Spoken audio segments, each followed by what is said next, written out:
Қайырлы күн, бүгін біз математика пәнінен 6-шы сабақты қарастырамыз. 1 миллионға дейін мыңдықтармен санауды үйренеміз, толық мыңдықтармен танысамыз. Бірінші есепке назар аударайық. А нұсқасына қараймыз. Әр қораптан бір жүздікті, ондықты және бірлікті таңдап алып, 3 таңбалы 6 сан құрастыр дейді. Яғни 941, 834, 752, 683, 576, 409 деген 3 таңбалы 6 сан құрастырдық. Енді осы есептің әр нұсқасына қарайық. Жазылған сандарда барлық қанша жүздік, ондық, бірлік барын ата дейді. 941 санында 9 жүздік, 4 ондық, 1 бірлік бар.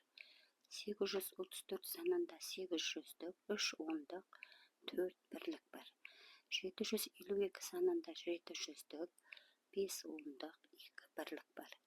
683 санында 6 жүздік, 8 ондық, 3 бірлік бар. 576 санында 5 жүздік, 7 ондық, 6 бірлік бар. 409 санында 4 жүздік, 0 ондық, 9 бірлік бар. Келесі екінші есепке назар аударайық. Кестеде жазылған сандарды оқы, ондағы әр санның разрядтық қосылғыштарын ата дейді. Кестеде жазылған бірінші сан 506, екінші сан 41, үшінші сан 720, төртінші сан 999. 506-да 500-дік 0 ондық 6 бірлік бар. 500-дігіміз 500, 0 ондығымыз 0, 6 бірлігіміз 6 болады. Келесі 41 санында 4 ондық 1 бірлік бар. 4 ондығымыз 40, 1 бірлік, ол 1 болады. Келесі 720 санында 7 жүздік 2 ондық 0 бірлік бар. 7 жүздік 700, 2 ондық 20, 0 бірлік, 0 болады. Келесі 999 санында 9 жүздік 9 ондық 9 бірлік бар.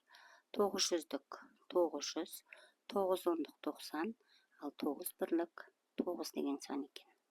Келесі үшінші есепке назар аударайық. Мәтінді оқы. Онда қандай сандар бар, қандай сандармен таныссың, ал қайсысы саған таныс емес дейді. Қазақстанның өсімдіктер әлемінде ағаштың 68 түрі, бұталы өсімдіктердің 266 түрі, көпжылдық өсімдіктің 2000-нан астам түрі және бір жылдық өсімдіктің 849 түрі бар деп есептелінеді. Яғни мәтінде 2 таңбалы сандар, 3 таңбалы сандар және 4 таңбалы сан берілген. Яғни біз 2 таңбалы, 3 таңбалы сандармен таныспыз, ал 4 таңбалы сандармен әлі таныс емеспіз. Яғни 4 таңбалы сандар 4 цифрдан құралады, олар мыңдар класына жатады. Өте көп заттарды мыңдықтармен санайды. Мыңдық жаңа санау бірлігі. Мыңдықтармен де бірліктер сияқты санайды. 10 бірлік мың, 1 ондық мыңға тең. Оны 10 мың деп осылай жазамыз, яғни 5 цифрмен жазылар екен.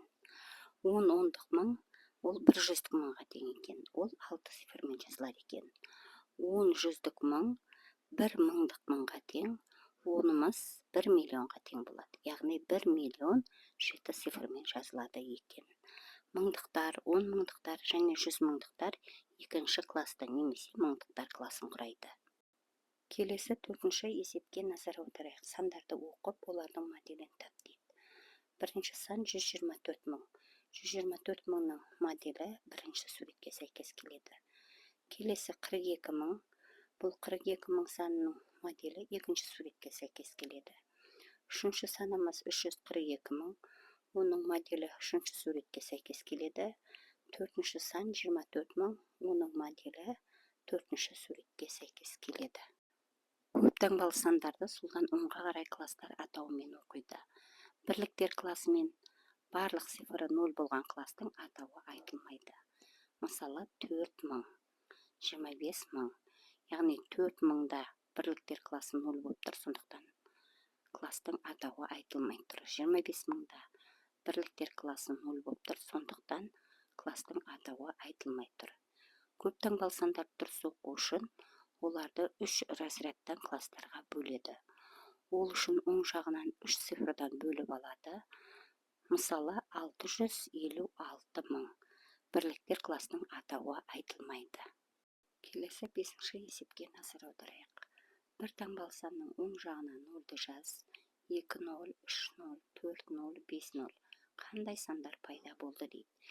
Яғни бір таңбалы санын алып, оның оң жағына 0-дерді жазамыз. Яғни 5 деген бір таңбалы санды алып, оның қасына 1 0-ды жазсақ, 50 болады. Және осы 5-тің қасына 2 0-ды жазсақ, 500 болады. 5-тің қасына 3 0-ды жазсақ, 5000 болады. 5-тің қасына 4 0-ды жазсақ, 50 000 болады. 5-тің қасына 5 0-ды жазсақ, 500 деген сан пайда болады. Келесі 6-шы тапсырмаға назар аударайық. Сандарды оқы дейді. Миллиондар, мыңдықтар, бірліктер класын көріп тұрмыз кестеден. Бірліктер класын 1-ші класс, мыңдықтар класын 2-ші класс, миллиондар класын 3-ші класс деп атайды екен. Әр класста 3 разрядтан болады. Бірінші санды оқиық. Бірінші санымыз 6000 деген сан. Яғни 6 мыңдықтар класының бірлік мыңы. Бірліктер класындағы цифрларда 0 болып тұр, сондықтан кластың атауы айтылмайды. Келесі сан 56 мың. Бұл жерде 56 мыңда 6 бірлік мың, 5 ондық мың, ал бірліктер класындағы барлық цифрдың орны 0 болып тұр, сондықтан олар айтылмайды. Келесі санымыз 456 мың. Яғни мыңдықтар класының бірлік мыңы 6, ондық мыңы 5, жүздік мыңы 4, ал бірліктер класында барлық цифрдың орнында 0 болып тұр, сондықтан кластың атауы айтылмайды. Келесі сан 1 миллион. Миллион жаңа санау бірлігі. Миллион мың-мыңдық. Ол бір саны және 6 0-мен жазылады. Миллион миллиондар класының бірлігі екен. Келесі тапсырмаға назар аударайық. Көп таңбалы сандарды жоғарғы разрядтан бастап салыстырады. 15 000 артық 9 000-нан, 33 000 кем 101 000-нан, 650 000 артық 65 000-нан. Себебі бұл жерде сандарды жоғарғы разрядтан бастап салыстырады. Себебі бірліктер класы мен мыңдар класы болып тұр. Яғни салыстырғанда бұл жерде мыңдар класының цифрларына қараймыз. Мысалы 15 үлкен 9-дан, сол себепті 15 000 9-дан артық болады. Келесі 33 кіші 101-ден, яғни сол себепті 33 000 кіші 101 000-нан болады. Келесі 650 65-ден үлкен мыңдар класының разрядтары. Сондықтан 650 000 65 000-нан артық болады. Келесі 7-ші есепке назар аударайық. Үлгі бойынша сандар моделін дайында дейді. Яғни бірінші санымыз 35 000, 205 000, 5 000 және 235 000 екен. Бұл сандардың модельдерін дәл суреттегідей етіп дайындап алсаңыздар болады. Келесі 8-ші есепке назар аударайық. Қосу азайту таңбаларының тестісін қойып жаз дейді. Бірінші өрнекте 380 мен 120-ның арасына азайту таңбасын қоямыз.